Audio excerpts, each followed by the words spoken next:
رب تبارک و تعالی رحمان اور رحیم ہے، اور وہ ودود بھی ہے، اپنے بندوں سے محبت بھی کرتا ہے، اور اپنے بندوں پر مہربان ہوتے ہوئے رحیمی کا مظاہرہ کرتے ہوئے اپنی محبت کا اظہار اور اپنے بندوں کے درجات بلند کرتا ہے۔ عمل بڑا چھوٹا سا ہے، لیکن آپ سن کے حیران ہوں گے کہ اتنا بڑا اجر، اتنا بڑا اعزاز رب تبارک و تعالی کی طرف سے دیا جا رہا ہے۔ حضرت عمر فاروق رضی اللہ تعالیٰ عنہ نے سنا کہ نبی پاک صلی اللہ علیہ وسلم نے ارشاد فرمایا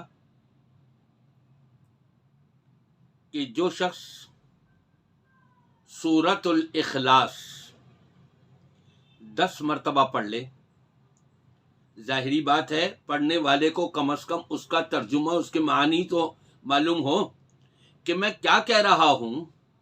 قل کہہ دیجئے هو اللہ احد، وہ اکیلا ہے، اللہ الصمد، اللہ بڑا بے نیاز ہے، لم یلد ولم یولد، نہ اس کی کوئی اولاد ہے اور نہ وہ کسی کی اولاد، یعنی اس کا کوئی ماں باپ بھی نہیں اور نہ اس کی کوئی اولاد۔ ولم یکن لہ کفوا احد، اس کا تو کوئی ساجی اور شریک ہم پڑھا ہے ہی نہیں۔ اس عقیدے کے ساتھ جو شخص سورۃ الاخلاص کو 10 مرتبہ پڑھ لیتا ہے، نبی پاک صلی اللہ علیہ وسلم ارشاد فرماتے ہیں کہ من قرأ قل هو اللہ احد حتی یختمها 10 مرات بنى اللہ لہ قصرا فی الجنہ، اللہ تبارک و تعالی جنت میں اس کے لیے ایک محل تیار کرا دیتا ہے۔ محل رب العالمین جو تیار کرائے گا، کتنا عالی شان محل ہوگا۔ یہ سن کر کے عمر فاروق رضی اللہ تعالیٰ عنہ امیر المومنین فرمانے لگے، اے اللہ کے رسول صلی اللہ علیہ وسلم، پھر تو ہم خوب کثرت سے پڑھیں گے، محل زیادہ تیار کروا لیں گے۔ تو اللہ کے رسول صلی اللہ علیہ وسلم نے ارشاد فرمایا، اللہ اکثر و اطیب، اللہ کے آگے کس چیز کی کمی ہے؟ وہ تو بہت کچھ زیادہ دے سکتا ہے۔ وہ رب العالمین، اس کے ہاں کمی نہیں ہے۔ وہاں تو ایک روایت کے مطابق کہ اگر آدم علیہ السلام سے لے کر اور قیامت کی صبح تک آنے والی ساری انسانیت، انسان اور جنات سارے کے سارے رب العالمین کے سامنے اپنی اپنی درخواستیں پیش کر دیں اور جو جو کچھ مانگ رہے ہیں رب العالمین سارا کچھ ان کو عطا فرما دے، تو اس کے خزانے میں اتنی بھی کمی نہیں ہوتی کہ سمندر کے اندر آپ انگلی بھگوئیں یا سوئی بھگو کر کے اس کو نکالیں تو ایک قطرہ بھی نہیں، آدھا قطرہ بھی مشکل سے اس میں لگے گا۔ سمندر میں سے، دریا میں سے کیا کمی آئی ہوگی؟ اس کے خزانے میں تو اتنی بھی کمی نہیں۔ 10 مرتبہ سورۃ الاخلاص کی تلاوت کر لیں، اس کے معنی اور مفہوم اپنے ذہن میں رکھتے ہوئے اور اس کے مطابق عقیدہ بنا ہوا ہو، یقیناً جنت کے اندر اس کا ایک عالی شان محل بن جائے گا۔ ام المومنین حضرت عائشہ صدیقہ طاہرہ رضی اللہ تعالیٰ عنہ فرماتی ہیں، نبی کریم صلی اللہ علیہ وسلم نے ایک ایمان والے کو، ایک مسلمان کو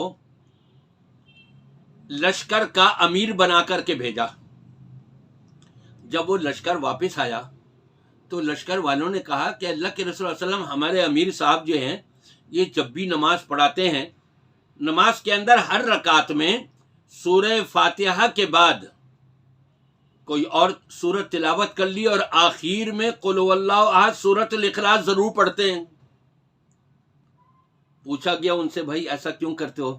کہا اس میں رب تبارک و تعالیٰ کی صفات بیان ہوئی ہے، رحمان کی، میں چاہتا ہوں اور پسند کرتا ہوں۔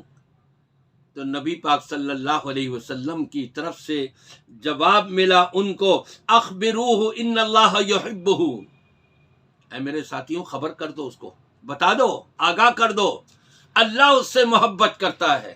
اللہ اکبر! جو اللہ کی وحدانیت، اللہ کی صفات کو مانتے ہوئے، تسلیم کرتے ہوئے، پسند کرتے ہوئے کثرت سے یہ پڑھے گا اور ہر نماز کی ہر رکعت میں اس کی تلاوت کرے گا، گویا کہ یہ اس چیز کو پسند کر رہا ہے، اللہ اس سے محبت کرنے لگ جاتا ہے۔ تو میرے بھائیوں اور دوستوں، ہمیں بھی چاہیے کہ ہم بھی اپنی نمازوں میں کیوں نہ پھر یہ ہر رکعت میں سورۃ الاخلاص کی بھی تلاوت کر لیا کریں اور سورت کے ساتھ ساتھ، اور پھر روزانہ ہم 10 مرتبہ سورۃ الاخلاص پڑھ لیا کریں، جنت میں ایک محل تیار ہو جائے گا۔ آپ اگر 5 مرتبہ الگ الگ پڑھیں گے، 10 مرتبہ سورۃ الاخلاص، 1 مرتبہ 10 پڑھ لیں، پھر 1 مرتبہ 10 پڑھ لیں، پھر 1 مرتبہ 10 پڑھ لیں، محل پر محل آپ کے جنت میں تیار ہوں گے۔ رب کی محبت بھی، رضا بھی، اور جنت میں عالیشان محلات بھی لینے ہیں تو عمل شروع کر دیجیے۔